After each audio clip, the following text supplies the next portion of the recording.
يسبح لله ما في السماوات وما في الأرض، له الملك وله الحمد وهو على كل شيء قدير.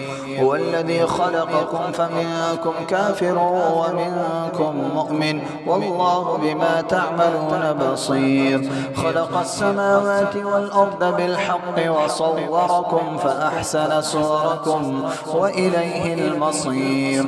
يعلم ما في السماوات والأرض ويعلم ما تسرون وما تعلنون، والله عليم بذات الصدور.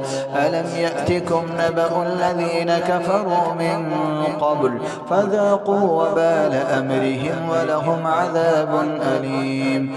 ذلك بأنه كانت تأتيهم رسلهم بالبينات فقالوا أبشر يهدوننا فكفروا وتولوا واستغنى الله والله غني حميد. زعم الذين كفروا أن لن يبعثوا قل بلى وربي لتبعثن ثم لتنبؤن بما عملتم وذلك على الله يسير.